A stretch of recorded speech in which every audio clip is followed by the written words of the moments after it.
Buenos días, compañeros. Sean todos ustedes bienvenidos a la presentación del modelo consultivo.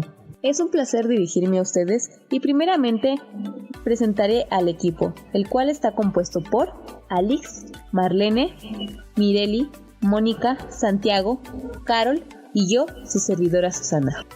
El día de hoy hablaremos sobre el modelo consultivo y de manera introductoria les haré saber a grosso modo las implicaciones o aspectos que tiene este tipo de modelo, los cuales son la relación con el conductismo, el rol del orientador, características, sus fases, campos de desarrollo, sus posturas, sus ventajas y sus desventajas que trae este modelo consultivo en la orientación. Inicialmente hablaremos sobre la teoría conductista de manera muy general. Como bien sabemos, es una corriente de la psicología que centra su estudio en la conducta observable para poder controlarla y predecirla. Es decir, la conducta humana se modifica tras un proceso de estímulo, respuesta y refuerzo que finaliza con el aprendizaje. Algunas características que se dan en la teoría conductista es que esta teoría está basada en experimentos para poder comprender los procesos de estímulos y respuestas. También puede ser reduccionista porque no reconoce los procesos mentales del pensamiento. Por ende, considera al ser humano como un ser pasivo, carente de identidad y de intenciones. Lo compara con una máquina. Para el conductismo, el aprendizaje es un cambio relativamente permanente de la conducta que se logra mediante la práctica y en la interacción recíproca del individuo con el ambiente.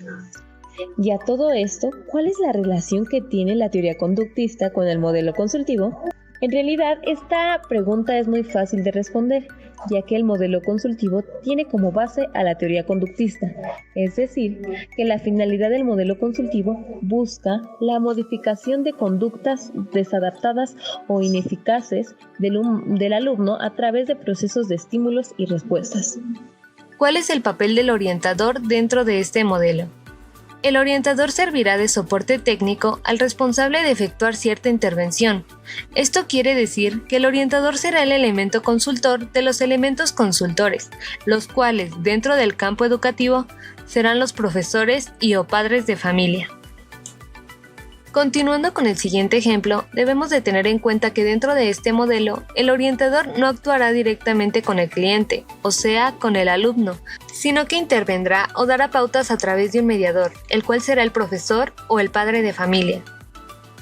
Para esto, el docente o el padre de familia primero tendrá que acudir al orientador para consultar dicha problemática o situación con respecto al alumno. Así, el orientador establecerá una relación con el docente y o padre de familia, de modo que su intervención con respecto al alumno no será directa. De una manera más general, los principales oficios del orientador dentro del campo educativo son consultor y formador tanto del profesorado como de tutores, esto con el fin de facilitar a los mismos su adaptación a las demandas de la práctica profesional, sobre todo la que refiere a la docencia. Consultor y formador de padres, pues en determinadas situaciones las familias necesitan y demandan el asesoramiento del orientador para desempeñar el papel de educadores de sus hijos, sobre todo cuando creen que estos no están aprendiendo o incluso cuando surge un sentido de rebeldía en ellos. Y por último, consultor de la propia organización educativa. Así, el orientador contribuirá a la coordinación y organización de los distintos servicios de orientación y el funcionamiento de los mismos. Para concluir con este apartado, debemos recordar que el orientador en ningún caso puede suplantar las funciones o tareas de los demás profesionales o familias. Sus funciones únicamente serán proporcionar y dirigir actividades de formación a los docentes y o padres de familia, proporcionar apoyo a la resolución de problemas, plantear soluciones creativas y consensuadas, estrategias abiertas, flexibles y adaptativas, coordinar las sesiones que se realizarán durante el proceso y evaluar los resultados durante y después del proceso. Las características de este modelo principalmente son que capacita a las personas que demandan este servicio, normalmente maestros y tutores, para que sean ellos quienes realicen las intervenciones de orientación. Además, el papel del consultor es ser un formador de formadores y de padres, así como un impulsor de la estructura funcional de la organización educativa. En cuanto al currículo, a este se refiere como un producto predefinido y cerrado, es decir, tiende a unificar y a homogeneizar al máximo el currículum para toda la población escolar y por consiguiente lo contempla como una fiel aplicación del mismo. Las características de la intervención son que éstas se realizan por petición o demanda de un docente o de algún órgano dentro del centro educativo y sigue un proceso con fases muy bien delimitadas. La dificultad de estos contenidos va aumentando conforme se avanza. La característica del docente es que él solo recibe instrucciones del orientador para realizar la intervención con el alumno o grupo de alumnos. El profesor y los alumnos tienen un papel pasivo dentro de la misma y se realiza dentro del salón de clases. El modelo de consulta se rige por una serie de fases y para dar comienzo se debe establecer una relación entre un consultor, que en este caso es el orientador, y un consultante, que puede ser un tutor, profesor e incluso la familia. Ahora demos comienzo a la primera fase, la cual tiene por nombre planificación.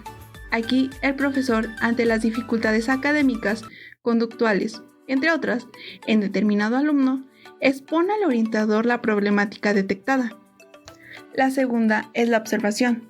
El orientador observa la actuación entre el alumno y el profesor en el aula para recoger información relevante relativa a la situación de enseñanza-aprendizaje. Se trata, en definitiva, de una fase de recogida de datos, la cual permitirá establecer el nivel de base. La tercera, el análisis. El orientador, en base a los datos recogidos y a las observaciones efectuadas, estudia la existencia y naturaleza del problema. Cuarta, estrategia. El orientador, en esta fase, considera en función de la problemática detectada si el problema necesita ser estudiado en mayor profundidad mediante la utilización de otras técnicas, como por ejemplo un test, o si se dispone de suficientes datos para adoptar una estrategia de intervención, fijando una serie de objetivos a corto plazo. Quinta, la conferencia. El orientador hace partícipe al profesor de sus ideas acerca del problema y ambos discuten y formulan la adopción de procedimientos de enseñanza-aprendizaje para remediarlo. Por ejemplo, adoptan cambios en la metodología de enseñanza, implementan técnicas concretas para mejorar aspectos puntuales de los contenidos curriculares, diseñan adaptaciones curriculares, implementan programas de modificación de conducta, remiten al alumno a otros servicios, entre otros. Y por último, sexta, la implementación. Aquí, el profesor lleva a la práctica las estrategias de intervención previamente acordadas. Durante la misma, el profesor debe tomar medidas diarias que ejecuta el alumno que servirán para evaluar la estrategia de intervención. Si la evaluación no refleja el cambio esperado, el orientador y el maestro deberán cambiar el tipo de intervención. El desarrollo de este modelo se produce en 3 campos. El primero es la salud mental. Este campo fue impulsado por Kaplan en 1970. Aquí la consulta se realiza entre iguales y no se utiliza para intervenir, sino solo para resolver un problema. La intervención es tanto correctiva como preventiva. Y de este campo aparecen 2 submodelos, el clínico, que está centrado en el cambio de actitud de las personas y mantiene una perspectiva terapéutica, y el submodelo conductual, que se centra en la modificación de la conducta y su finalidad puede ser terapéutica como preventiva y de desarrollo de la persona. El segundo campo de desarrollo de este enfoque es desde las organizaciones. Es desarrollado por Lippitt en la década de los 50 del siglo pasado. Aquí el consultor es un agente externo que ayuda a centrar el desarrollo de la persona en el mundo escolar y transmite valores. Su actividad no es aconsejar, sino desarrollar con la intención de prevenir.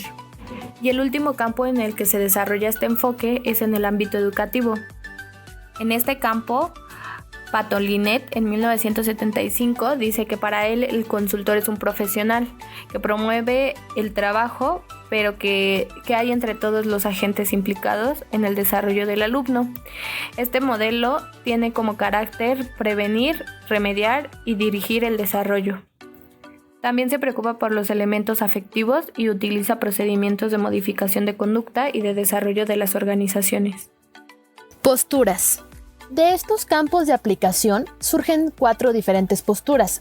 Ellas son la consulta terapéutica, cuya característica central es la prescripción, es decir, la intervención se centra en el problema y no en el sujeto. La consulta preventiva y de desarrollo, con un carácter colaborativo y mediacional, se actúa sobre el contexto donde está inmerso el sujeto. La consulta del experto está centrada en la solución de problemas, aplicada en el ámbito educativo y de salud mental. Y finalmente, la consulta de procesos, donde la incidencia fundamental es el individuo y los procesos de grupo que contribuyen a la información del sistema.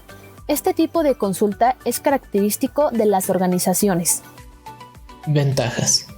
Este modelo tiene como ventaja que la responsabilidad en la búsqueda de soluciones que favorezcan el progreso del alumno es compartida entre el profesor tutor y el orientador. De este modo, al unir sus esfuerzos siguiendo la misma meta, tienen una mayor probabilidad de éxito. A su vez, el éxito en la intervención supone un potente refuerzo para ambos, acuñándose además una actitud positiva hacia el proceso. De esta forma, la experiencia y la retroalimentación ganadas en esta intervención son doblemente enriquecedoras para ambos, tanto el tutor como el orientador. Otra ventaja es que la comunicación entre ambos profesionales trae consigo un aumento de los recursos de tipo humano y la posibilidad de compartir materiales de trabajo específicos. Desventajas. Una de las desventajas más marcadas es el efecto sobre la comunidad escolar, pues se crea dependencia y pasividad de parte de los profesores y hasta de los padres de familia. Otra desventaja en el contexto educativo es que el orientador tiene una relación indirecta con el estudiante, lo que puede provocar que algunos datos acerca del alumno sean desconocidos por el orientador. Esto fue todo por parte del modelo consultivo. Agradecemos su atención y nos encantaría escuchar sus dudas y comentarios respecto al tema.